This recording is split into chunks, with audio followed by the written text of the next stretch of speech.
Entonces hay una presión tremenda por traer más gente a la iglesia y a esta iglesia. No es tanto de que la iglesia del Señor crezca porque van a otra iglesia y a mí no me debería importar que vayan a otra iglesia, pero a esta, porque esta es la que tiene esa carga financiera que tiene que resolver.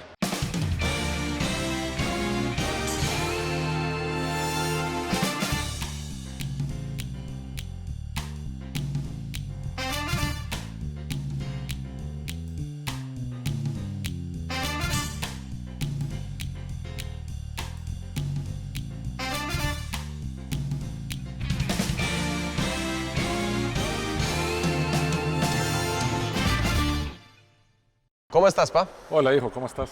Muy bien, por dicha. Hoy te traigo un tema interesante. Bueno, la mayoría han sido interesantes. Hoy te traigo otro tema interesante. Siempre lo son. En la iglesia moderna, vos ves que cada vez más en la denominación protestante, ahora en todo lado protestante, la iglesia cada vez como que va adoptando modelos de negocios que no han sido de iglesias. Más bien, adaptan un modelo de negocio, como de cómo nos mercadeamos bien, cómo traemos gente, cómo hago para que mi congregación traiga un amigo, ¿verdad? ¿Cómo hacemos que las masas entren, ¿verdad? Por acá para llevarle el mensaje de evangelización. Pero si te vas a la Biblia y analizas un poquitito a Jesús, vos no ves eso.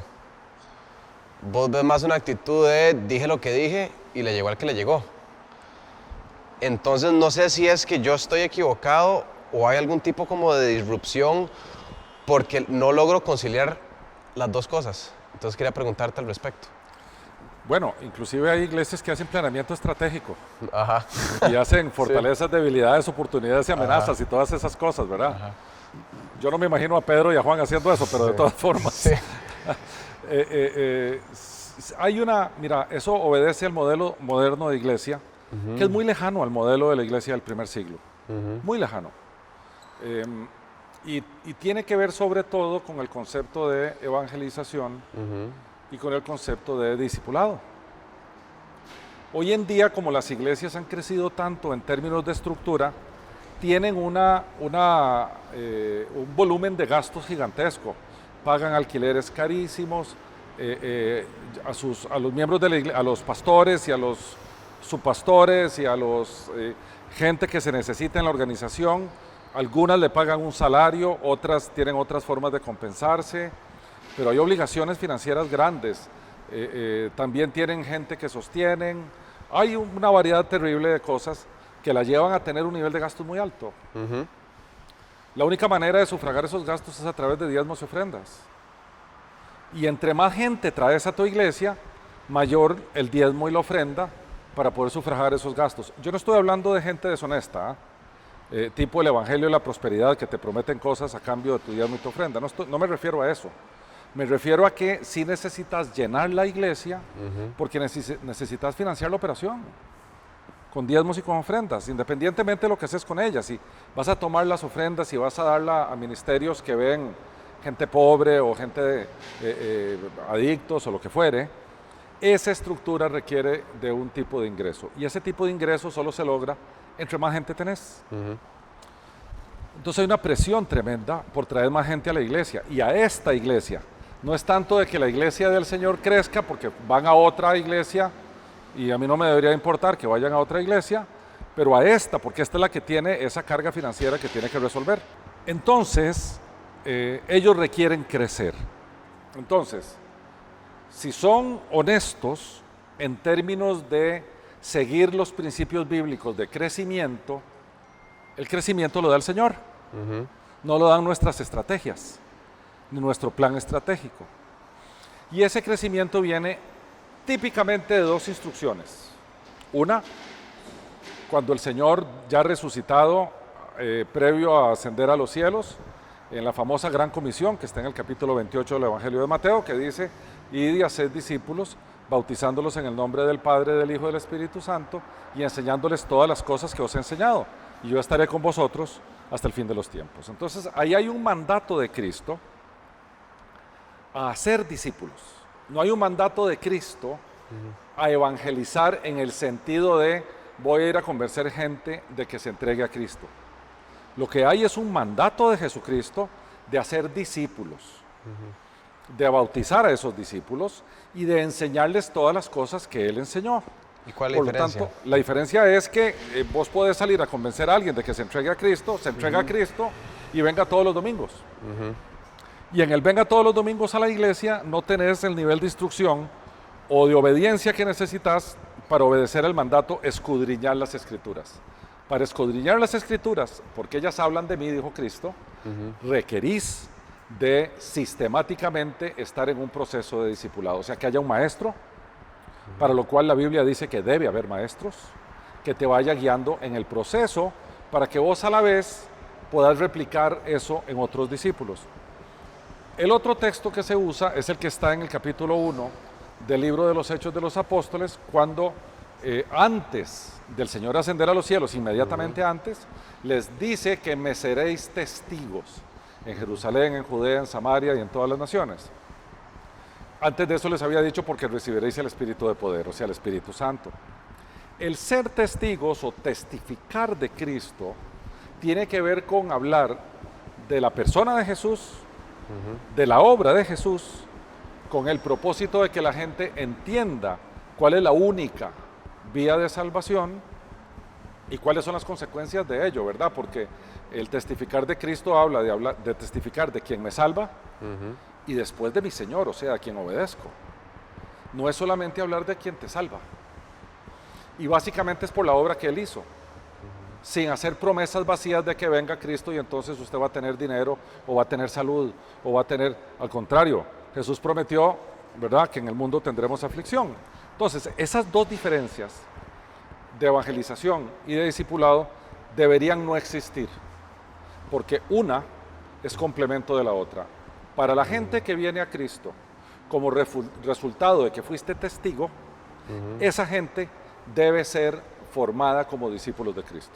Son esas dos cosas. Y detrás de eso no debe haber ningún interés financiero, de fama. De acuerdo a mi iglesia tiene 3,000 miembros, la de la esquina no tiene la bendición de Dios porque solo tiene 50 miembros. El Señor no está en el negocio de los números.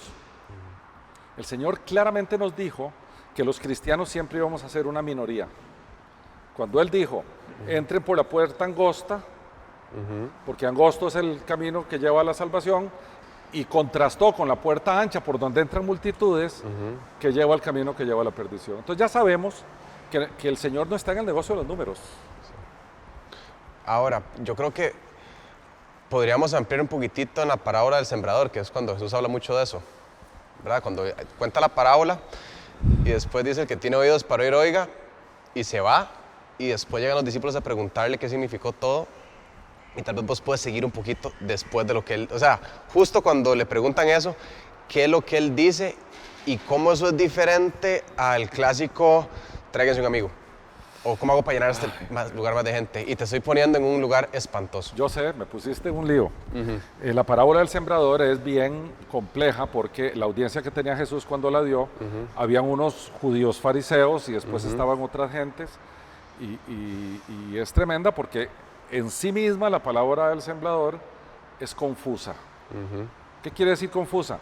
Bueno, es muy clara, las semillas se siembran entre piedras y lo que nace se ha ahogado por las piedras, ¿verdad? O en una tierra que no es fértil, después entre arbustos y los arbustos la ahogan, y después en tierra firme. Y cuando terminó la parábola se dio media vuelta y se fue. Y ahí todo el mundo se quedó esperando diciendo, ¿cuál es la enseñanza que este Señor vino a dar? Porque no entendemos qué pasó.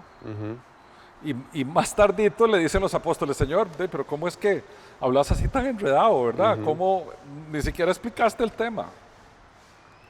Y el Señor se volvió y les dijo, porque es que a vosotros vuestro Padre os ha concedido revelaros los secretos del reino, pero a ellos no, porque es capaz que creen y se salvan.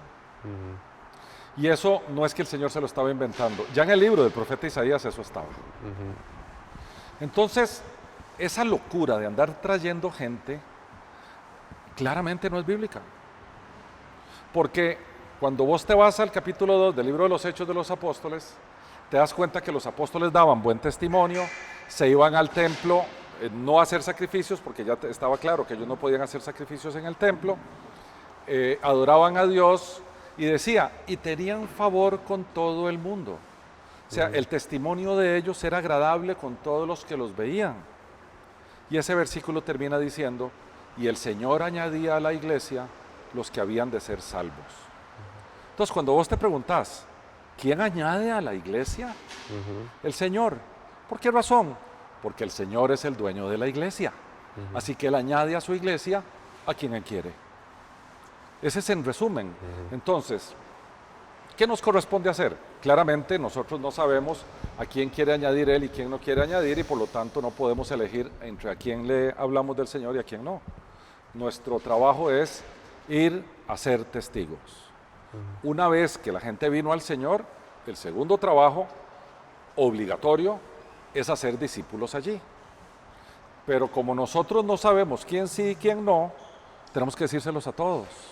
Pero no con el espíritu o el ánimo de venga a mi iglesia y quédese aquí. Es entréguese a Cristo y sea discipulado. Yo creo que con eso podemos cerrar.